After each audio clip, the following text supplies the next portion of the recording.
They had it in the script that Kelly walks up to Scott and takes me by the hand and we go upstairs.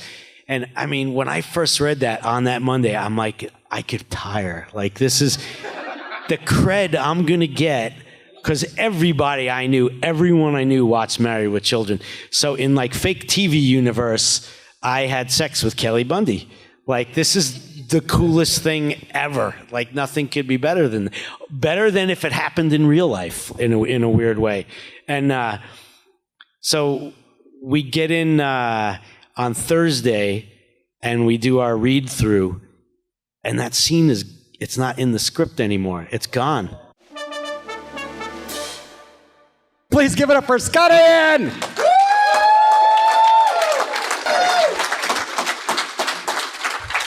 Got a microphone. Hey, welcome.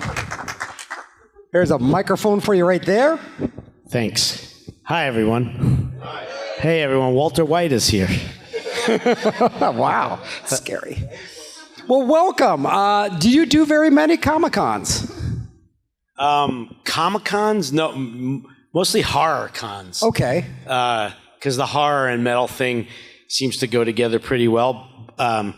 This is, as far as a crossover between crowds, this is the best Comic-Con I've done. I've done maybe only 2 other ones. Like, I remember I did Rhode Island and can't remember the other one. That's how memorable it was. And a lot of people just kind of walking by looking at me like, who's that dude? But yeah, this has been great. There definitely seems to be more of a crossover, certainly. Yeah. It's great to have you. I have a couple questions for you, then we're going to open stuff off to the audience. Cool. I got to ask you, what was your first guitar? And how old were you when you started playing? Well, the first guitar was some acoustic that just happened to be, I don't know why it was in our house. I was probably 8 years old because no one else played guitar in the house, but there was a guitar. And so I would dick around on it, and I asked my parents if I could get guitar lessons.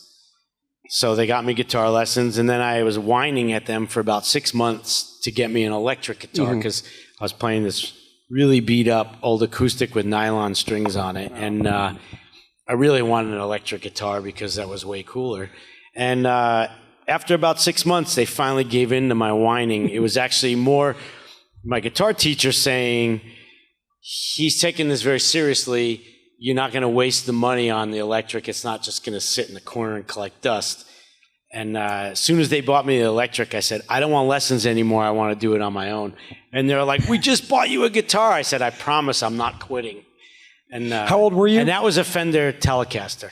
Oh, what was it, a Telecaster? Yeah. A Fender, not a knockoff. No, it was an actual Fender, used. We went to some guitar shop near where we lived, and there was this, like, coffee table brown Fender Telecaster Deluxe. I think my dad got it for about $200.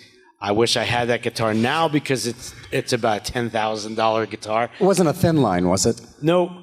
But what I really wanted was the Stratocaster, but we couldn't afford the Stratocaster. But a couple of years later, I saved money, sold that Tele, and bought my first Strat. Nice. So what bands got you into music? Who was like, I want to be like this band. I want to do this. I see this guy up there playing. I want to be that. What bands in your music world really got you motivated? I guess Kiss was really the first because that was the first band that I got into that my parents didn't like. Like, we kind of shared a lot of, before I heard Kiss in 1975, and my parents had pretty decent music in the house, and like, they loved Elton John, and they loved all kinds of stuff that I was into as well. But then I found Kiss, and they did not like Kiss. And that's when I realized, like, oh, there's a whole other world of music besides what we hear on the car radio. And yeah, so that became my thing. And then I saw them in 1977 at Madison Square Garden. And I could actually say I walked out of that show knowing what I wanted to do with my life. Like, I never strayed from that path from that point on.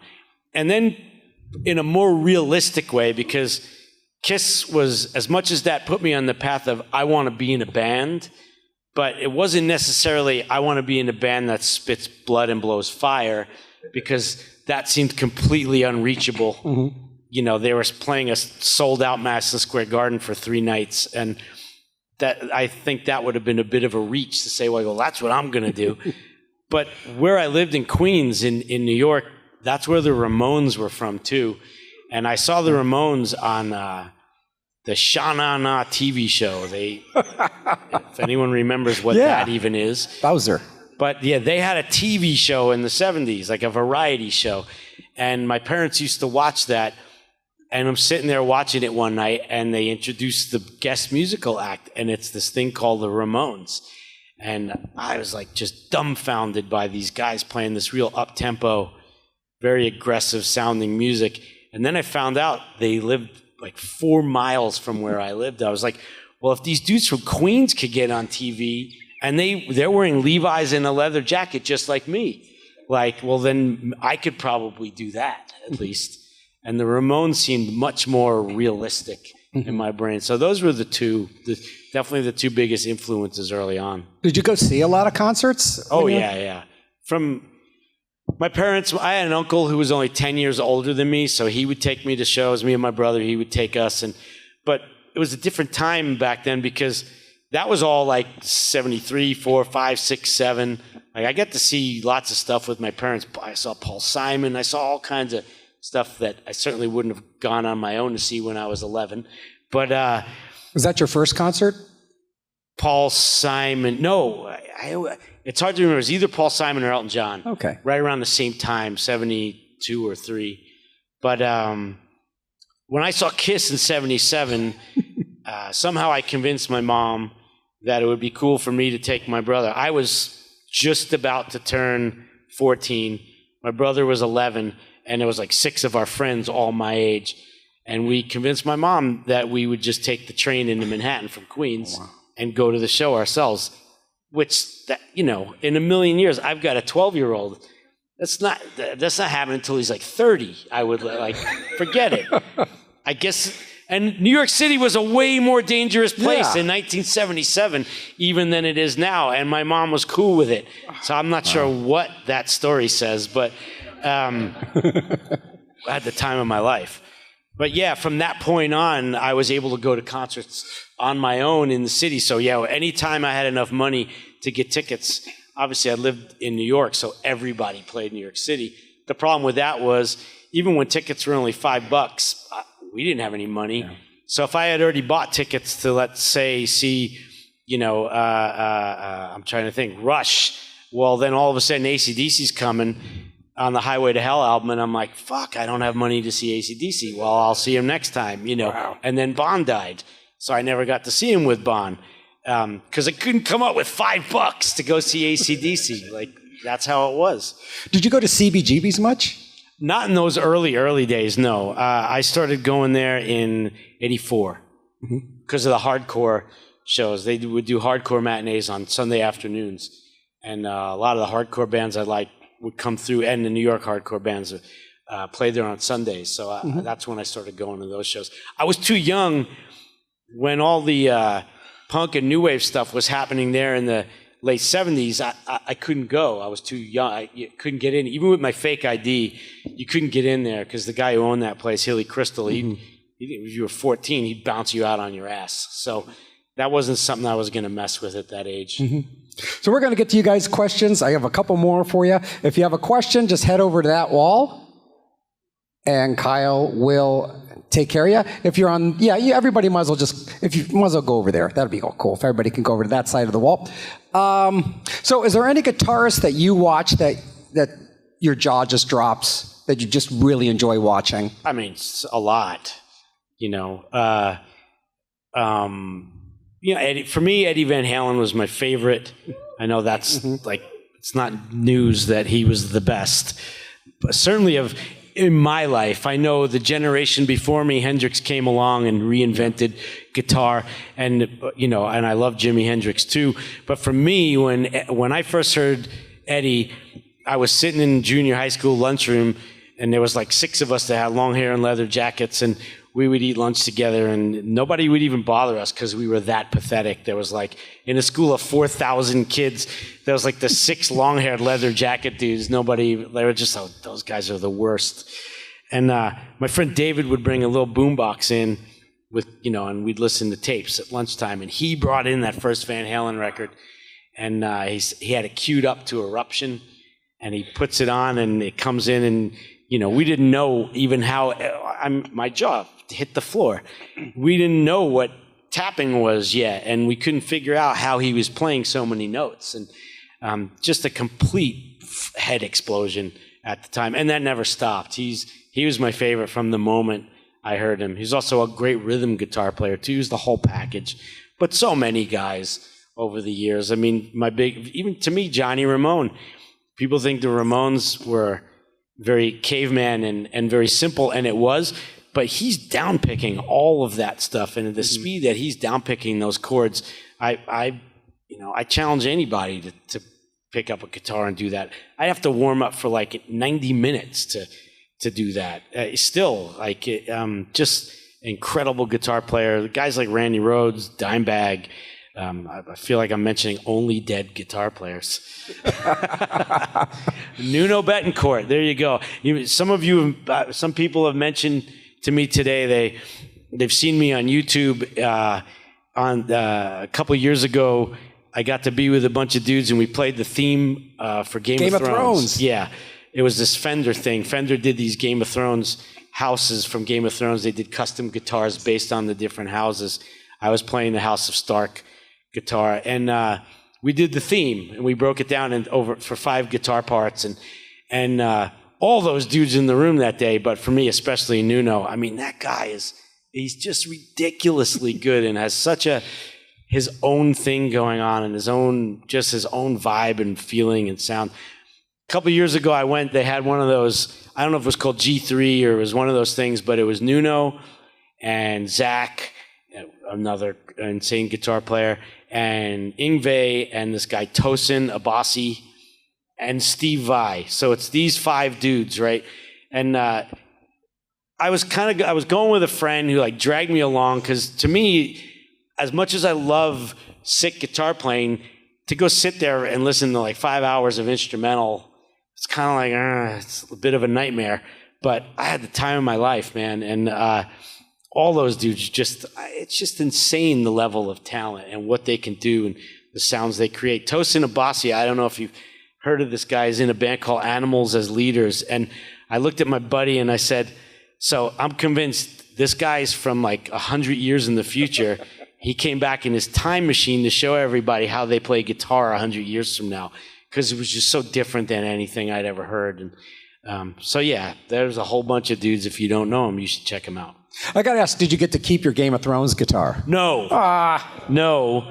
And we all thought that was kind of going to be the thing at the end of the session, that we would each get to have the one we played, but no, because usually that's what happens. That's what happens. And no, it didn't happen. And then I'll let you in on a little secret. So a couple of weeks later, we all get like a very nice email from Fender, and I have nothing bad to say about Fender. I play Jackson guitars and EVH amps, and it's all under the Fender umbrella, and they've treated me very, very fantastically over the years. And we all get this very nice email about how many millions of views this thing has gotten, and how many of these custom, very expensive, like I think the Lannister one was like 40 grand or something to have built. And they sold a shit ton of these custom-built guitars based on this video. Yeah. That they're like, thank you so much for doing this for us and all that. So I get a text from Nuno not 5 minutes after these emails. They obviously emailed everybody involved at the same time. And he's like, excuse my language, these motherfuckers. He goes, I just did the math. They made about $9 million on the fucking video we made, and they couldn't even give us a guitar. And I'm like, hey, brother, you're preaching to the choir. I'm with you. And they never made amends. They never. No. Again, I love Fender, but damn it, I want one of those. Because when I saw it, it was like, oh, I bet he's really, loving that. That guitar, I was playing that Stark Telecaster. Right. It sounded great. So it's interesting. You went back to the Telecaster said, again. well, if you would like to borrow it for a session, and I was like, borrow it? Like, so it's kind of funny, a Telecaster in your life again. Yeah. Well, I have many Telecasters. I know, but your first electric. Yes. So before we get to the questions, I got to ask you real quick about Mr. Bungle. Sure. Now, the name came from Pee Wee Herman, am I correct? Well, no, I'm not originally. I got asked to join the band a few years back. Oh, okay. But I'm pretty sure when they formed Mr. Bungle back in like 1985, and Pee Wee Herman showed that old video, with a public service announcement video from like the 1950s of the kids in school, and wash your hands. Only a Mr. Bungle wouldn't wash his hands after using the restroom. That whole thing. And so I'm pretty sure that's where the name came from. Yeah. So how did that band nothing sounded like that band. How did that all come about? Nothing sounded, and it's mine. Yeah, well, they are the best musicians, Trevor and Trey and Mike, and they're all geniuses. I mean, they read and write music. They're all, Trey and Trevor are both like jazz masters, and it's the level that they are at is a completely different level than most people on the planet, and that's why those Mr. Bungle albums sound the way they do, because they have to come up with things that they're not bored with. And it's very hard for those guys to come up with something that's going to hold their interest. And I just shocked back in 2019 or whenever, when Mike Patton called me and asked if I wanted to be in Mr. Bungle, and I was like, yeah, you guys might have to teach me a lot of chords. But it's they're the best. I've been a fan since I heard a demo like back in around '87, and so it's like a Make-A-Wish thing for me. I'm a huge fan of Mike Patton's, and we've been friends forever, and it's just so cool that I get to make music with him. Nice. We're going to get the questions over there. There's some water for you if you get thirsty. Sure. And then I'll be over here if anybody has any questions. Kyle, please, first question. All right, first one. Hey, Scott, thanks for coming. Sure. Okay, I got a comment. Seen you many times, huge fan. The greatest show I ever been to was Headbangers Ball at the Syria Mosque. The first one, any ideas of, since Charlie's doing with Pantera, you're doing with Mr. Bungle, about getting back with Billy and doing an SOD reunion? No. No? Okay. And other than The Night, any other stories? Nothing against Billy. It's just there's no time. Yeah. Anthrax is making a record now, which everything is just leading towards that coming out next summer, and then we're busy again for 2 years, and then we're only a couple of years away from our 50th anniversary, and I mean, it's just there's just no time. And then, other than The Night, any other cool stories about Cliff? Oh, about Cliff Burton. Yeah. I mean, yeah. I was talking to someone the other day. It wasn't an interview. I can't remember who I was talking to, but they had asked me something, and somehow it ended up related to when I first met those dudes at Metallica, and they were rehearsing in the same building with us in Queens.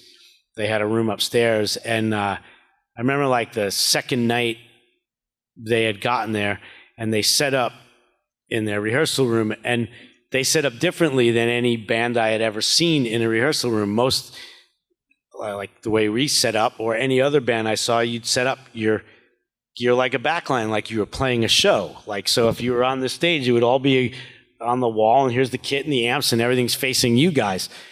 But in their rehearsal room, they set up with everything in a circle facing in, and they were inside the circle playing.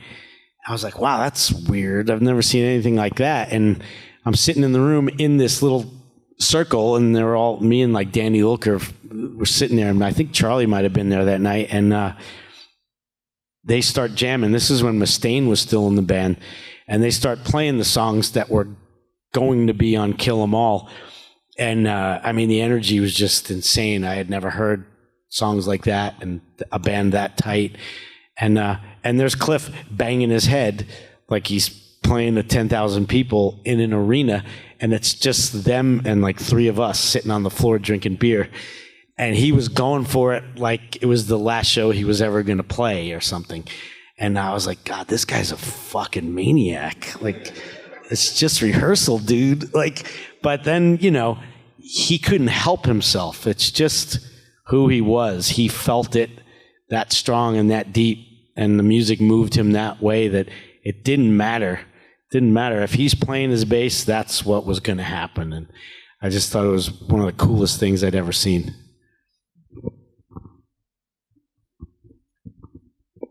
Hi, Mr. Ian. Hi. I was wondering, what was it like working, guest starring on Married with Children, especially with Christina Applegate? It was amazing. I know I just saw David earlier, and I guess Katie Segal is supposed to be here too. I don't know if she's here already, but I'm hoping to get a picture with the 2 of them. It was an amazing week when we got to do that. I don't know if you know how TV works, but those kind of shows, you get there on a Monday, you get your script, you all sit around a table and read it, and then you come back like Tuesday, you do the same thing. They've made some changes in the script. Then you come in on Wednesday, you read it again. They've made changes, but now you go down to the set and they do the camera blocking, so you're all in the places where you're supposed to be in your scenes and all that. And it keeps basically evolving till you get to Friday. And then they do 2 tapings on Friday, an early show and a late show. And they're even changing stuff in the script between the 2 shows. So just when you finally, as for a bunch of non-actors, after a whole week, you finally get like not shitting your pants nervous over having to say your lines. And then they're changing it right before you tape. And you're like, I just got the other one. Like, and, but Christina specifically, I had there was a thing with her where in the original version of the script, all the way up till Thursday, there was a scene in the script where she was going to take one of the band members, like we're sitting on the couch in the living room, and she comes over and she takes one of the band members by the hand and walks upstairs to go have sex with that band member. Lucky for me, it was me. They had it in the script that Kelly walks up to Scott and takes me by the hand and we go upstairs. And I mean, when I first read that on that Monday, I'm like, I could fucking retire. Like, this is the cred I'm going to get, because everyone I knew watched Married with Children. So in like fake TV universe, I had sex with Kelly Bundy. Like, this is the coolest thing ever. Like, nothing could be better than if it happened in real life in a weird way. And so we get in on Thursday and we do our read through, and that scene it's not in the script anymore. It's gone. And I have some other line. So I was like, what the fuck? And so I walked over to one of the producers after we were done, and I said, hey, what happened to the scene where Kelly and I walk upstairs? Because we had rehearsed it a couple of times. Like I walk up those little steps. I don't know if you remember the set. And there's nothing back there. You just go out a door, and it's just the back of the stage. And then we would just stand there for like 5 seconds and like, duh, and then walk back in. I said, what happened to that scene? He's like, oh, yeah, we all loved it. All the writers thought it was really funny, and it was going to get a big reaction. But Christina came in the office last night after we were done, and she said, the scene where I take Scott up? And I'm like, yeah. And she said, well, I know my character's a slut, but she's not that much of a slut. My reaction exactly. It was the sound of a crowd going, oh. So, yeah, I didn't say anything to her about it after that. But it was great. It was amazing. We took her to see Metallica. We took both of them to see Metallica, David and Christina, but at different times, different shows. But, yeah, just had a great time with all of them. All right, next question. First off, I want to say I'm a huge fan. Anthrax is my favorite band out of the Big Four. Thank you. And speaking of the Big Four, how was like the whole Big Four experience? And I know it's probably never going to happen now that Slayer retired. But if you could do it again, like who would you replace Slayer with if Seth did it again without Slayer? Well, you have to ask Metallica that question because they're that more than anybody. They're the captains of that ship. So, and they were kind enough to let the other three bands. It's like an ocean liner and 3 plastic rafts dangling along behind it. They were kind enough, they made a decision when Lars, Charlie and I went to Metallica's Hall of Fame induction in Cleveland. I think it was like 2009 or something.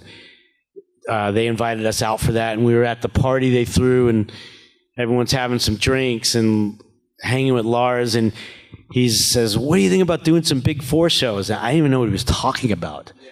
I was like, "What's Big Four shows?" And he said, us and you guys and Slayer and Megadeth. I said, oh, sure, yeah. Thinking like, sure, whenever, let us know. Like, I don't think it's for real. It's just a drunk talk. And so a couple of months go by, and our manager gets a call and asking what our availability is, for these shows that Metallica wants to do. And I was like, he was serious? Like, wow. Like, they were thinking about it all that time in advance. They already knew, like, a year ahead that they wanted to do that. And we were just, it couldn't have been better for us because we had just gotten Joey back in the band in 2010, and we were working on the album that was to become Worship Music. And what better way to get back out there? There was no bigger way than to Metallica saying, "Let's go do these shows and play stadiums all over the place. And here's our stage. There's 80,000 people. The rest is up to you." And we did our best, and we had an amazing run of shows on that, and it really did relaunch us in a huge way. And yeah, had nothing but fun. Yeah, it was like a high school reunion for months. Like anytime you'd be backstage, and it's all your friends, all dudes in bands. We've known each other since the early '80s, and crew guys, we've all known each other since the '80s, and it was amazing. It was the best summer camp ever. Thank you. All right, next question here. Hey, Scott. Hey, man. Last Steel City Con, Frank was here. I asked him about when you guys were on set, Battlestar Galactica, how that happened. So rather than repeat that, how did the collaboration with Bear McCreary come about when you did the plan? And have you ever done anything else with him? I know he's worked with Serge Tankian and Gene Hoglan and things like that lately. So what was I just played on Bear. Bear McCreary has I don't know how much I should say, but he's been working on an album, a rock album, metal album. And I do play on it. And he's got a lot of cool people on it. And I don't know what the release date for it is. I think it's this year. I don't want to say much else because I don't think he's talked about it too much. But I can't remember how we first met, but I was a fan of his before I met him, just based on his Battlestar Galactica work and Walking Dead. And I mean, I think he's got a great vibe. He's an amazing writer. Music, incredible composer, I should say, and and a great dude. All right, let's do a last round of questions. But before I say anything else, thank you, Scott, for coming out and doing this. Oh, you're welcome. So Thanks awesome. for having me. Absolutely. He's going to be headed back to his table. He's got photo ops. Please, I'd hang out with him if I didn't have to work. Any show of hands for last question right over here? And then Kyle, I think you have a final question. We have a question right down here. Hey, Scott. It's actually a two-parter. The Married with Children episode, what was the stuff you guys were eating out of the fridge? Like, actually, what was it supposed to be? And two, can you tell us about the epic face plant during the Big Four, during the rainstorm in Bulgaria, I think it was, you were talking about? Epic face plant? When you scratched the Gene Simmons tattoo on your knee, you were talking about it on the DVD, the Big Four DVD. Oh, yeah, I forgot about that. Yeah, it wasn't really a face plant. I went down pretty hard, though. And yeah, this knee took the brunt of it. I think it was like, it's always cool. I mean, it's not cool because it hurts. And then you're trying not to limp around on stage. But what the cool part was, it was bleeding. And anytime there's blood on you, you know, it looks cool on stage. One time on tour, I made the mistake of going snowboarding. We were in like Austria, and I'm like, oh, there's a snowboarding an hour from the venue. Maybe I'll go. And I rented shit, and I went, and I took a gnarly fall, and like knocked unconscious, cut my head open, and still had to play a show that night. And yeah, blood was just oozing through this, and blood was coming. It was very black metal. I had blood just running down my face the whole gig. Turns out I had a concussion, and the doctor said, you shouldn't be playing any more shows, and we still have like a month left on the tour.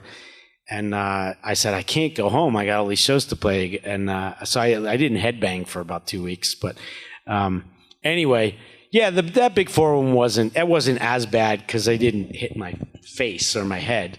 And the first part, the mystery pack on Married with Children, yeah, their props people, it was like this foil, and they just filled it with like Jell-O and whipped cream, and I don't know what else that made it. It was very creamy and thick, however, but it was like Jell-O and whipped cream. It wasn't terrible, because we actually did have to taste it and all that. I don't know what it was supposed to be, but whatever it was, it supposedly was. We were tripping on it. Okay, any more questions? All right, Kyle, take it home. All right, so I actually asked this question of Frank as well. When you're playing on stage, it's live, things go wrong, you got to roll with it. Any stories about things going wrong that you had some trouble recovering from, but you worked through? Not from our end, because even if gear stuff, if something like for so long, our equipment and that kind of stuff, it's so bulletproof and with redundant rigs. So if like one amp goes down, it's instantly my tech is able to just switch over, and it's not like I'm sitting up there with one amp and if it goes down, what do I do? That stuff we've had wired for so long. But sometimes, like I noticed lately in shows, a lot of artists have been getting shit thrown at them and shows stopping because people are hitting people in the head with cell phones. And I'm like, what the fuck is because I remember back in the day, especially in like the mid and late 80s, people like to throw fireworks at you when you were on stage. Like, you know how I'm sure many of you have lit a whole pack of firecrackers and you throw it and it's like, bah, bah, bah, bah, bah, bah, bah. Like, people would throw that shit at the stage and you'd be like jumping around trying to dodge it. But we didn't put up with that shit. Like, when that would happen, we would fight people. And we didn't have to recover from it. The people that were getting kicked and punched would have to. We were once opening for Maiden at this big outdoor venue in Irvine, California, in like 90 or something. And some dude kept throwing firecrackers at us.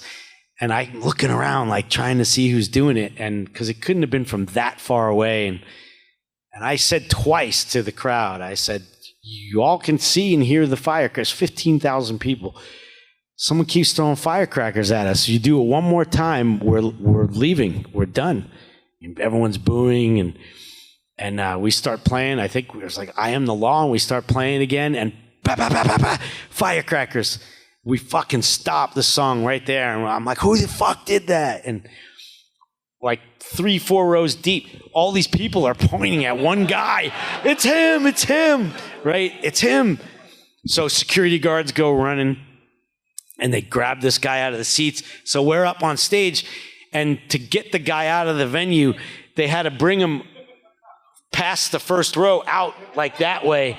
So as they start bringing him this way, I just throw my guitar down, jump down, and I just fucking nail the dude. Meanwhile, as I'm punching the guy, I see a foot flying through the air past my head, and it's Frankie had done like a fucking flying drop kick off the stage, like Jackie Chan shit. And like, bam, nails this dude with this. I'm like, what the fuck? Like, and then all the security guys back off, and I'm figuring, oh, this guy's learned his lesson. The guy like gets up to like come at us, so Frankie and I hit him, and then we got back, and the whole crowd is like chanting Anthrax, Anthrax. It's like there's bloodlust in the air, and then security grabs this dude and they drag him out, and no more firecrackers after that. And then after the show, we're sitting in the dressing room like, wow, that was crazy. And the sheriff shows up. Sheriff and like 2 deputies come knocking on the door, and we're thinking, oh, fuck, we're going to jail for assault. And I'm like, God damn, we should have got the fuck out of here as soon as we were done. And the sheriff says, well, we're just here to see if you guys want to press charges against the guy for throwing fireworks. We're like, oh, we thought we were in trouble. He goes, no, that's self-defense. So we didn't press any charges. We said, we think he learned his lesson. And we let him off the hook after that. But yeah, that shit used to go on all the time. I think I learned my lesson if I got beat up by Anthrax. Totally. I just wish everyone had if only someone would have had that on video of like Frankie's flying kick. It was like, it would be the most viral thing of all time. We can't thank you enough for coming out and doing this. It's cheers, so thank awesome. you. Scott Ian, come on, you can do better than that. What a great Q&A. Awesome. Thank you. Hi, this is Aaron Ashmore, and you are watching Fandom Spotlight. Be sure to like, share, and subscribe like now. Oh, and have fun and follow your fandom.